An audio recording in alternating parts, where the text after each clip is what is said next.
تو اس کی عدت کی مقدار کیا ہے، عدت کتنی ہوگی اس کی؟ تو یاد رکھیں جس عورت کو طلاق دی گئی ہے اس کی دو حالتیں ہیں، ایک تو یہ وہ حاملہ ہوگی یا حاملہ نہیں ہوگی۔ اگر تو اس کے پیٹ میں کوئی بچہ ہے، وہ حاملہ ہے، تو پھر اس کی جو عدت ہے وہ وضع حمل ہے، وضع حمل ہے، چاہے اس کا شوہر فوت ہو جائے یا اس کا شوہر اس کو چھوڑ دے، اس کو طلاق دے دے، تو اس کی عدت کیا ہوگی؟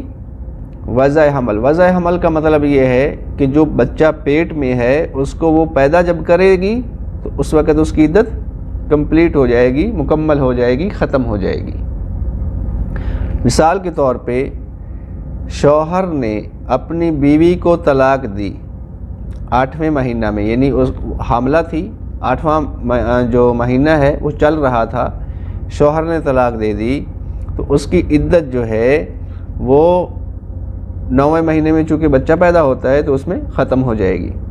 اور بالفرض اگر اس نے پہلے مہینہ میں ہی طلاق دے دی تو جب تک بچہ پیدا نہیں ہوگا اس وقت تک وہ عورت عدت میں ہی رہے گی۔ اگر وہ حاملہ نہیں ہے، اگر وہ عورت حاملہ نہیں ہے تو پھر اس کی دو صورتیں ہیں، پھر اس کی دو صورتیں ہیں کہ اس کو مینسز، حیض، ماہواری جس کو کہا جاتا ہے، وہ آتی ہوگی یا نہیں آتی ہوں گی، یعنی مینسز اس کو آتی ہوں گے یا نہیں آتی ہوں گے۔ بعض دفعہ عورتیں ایسے ہوتی ہیں، ان کو عائسہ کہا جاتا ہے، ان کا جو مطلب یہ نظام ہوتا ہے وہ منقطع ہو چکا ہوتا ہے، ان کو حیض نہیں آتا۔ اگر تو اس کو حیض آتا ہے، حاملہ نہیں ہے، یہ اس عورت کا بیان ہے جس کے پیٹ میں کوئی بچہ نہیں ہے، تو اس کی عدت کیا ہوگی؟ اگر تو اس کو مینسز آتے ہیں، پھر 3 حیض اس کی عدت ہے، یعنی 3 حیض آئیں گے، اس کے بعد 3 طہر، ایک حیض آیا اس کے بعد طہر یعنی پاکی، پھر حیض پھر پاکی، پھر حیض پھر پاکی، تو اس طریقے سے اس کی عدت مکمل ہو جائے گی۔ اور اگر وہ عورت جو ہے مطلقہ ہے اور اس کو مینسز نہیں آتے، حیض نہیں آتا، تو پھر اس کی عدت کتنی ہوگی؟ تو پھر یہ مقدار لگا لیں آپ، مطلب جس عورت کو حیض آتا ہے 3 ماہ اس کی عدت ہوگی۔ اور وہ عورت جس کو حیض بھی نہیں آتا اور اس کا شوہر فوت ہو گیا تو اس کی عدت کتنی ہوگی؟ اور وہ حاملہ بھی نہیں ہے، حیض بھی نہیں آ رہا اور حاملہ بھی نہیں ہے، تو اس کی عدت 4 ماہ 10 دن ہے، 4 ماہ 10 دن۔ آگے سوال کیا کہ عدت گزارنا عورت پر کیوں ضروری ہے؟ عدت گزارنا عورت پر کیوں ضروری ہے؟ ایک بات سمجھ لیں، اس میں عدت گزارنا اللہ کا حکم ہے۔ کس کا حکم ہے؟ اللہ رب العزت کا حکم ہے۔ سب سے بڑی دلیل تو یہ ہے۔ دوسری بات یہ ہے کہ استبراہ رحم، یعنی جو عورت کا نظام ہے اللہ تعالیٰ نے ہم بستری والا بنایا، استبراہ رحم کا مطلب یہ ہے کہ اس کی جو رحم ہے وہ کیا ہو جائے؟ پاک صاف ہو جائے، کیونکہ ایک عورت کی رحم میں 2 مردوں کا پانی جمع نہیں ہو سکتا۔ مثال کے طور پہ ایک عورت ہے، اس نے اپنے پہلے شوہر سے صحبت کی اور عدت نہیں گزاری تھی، کسی دوسرے شوہر سے نکاح کر لیا۔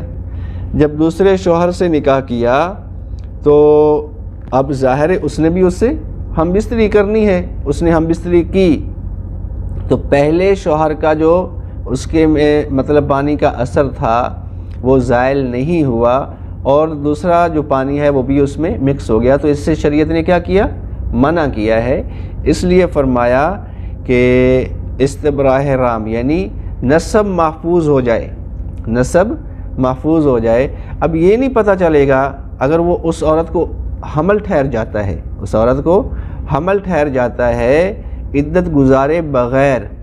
اب بھئی کیا پتا کہ پہلے شوہر کا بچہ ہے یا دوسرے شوہر کا، کچھ پتہ چلے گا؟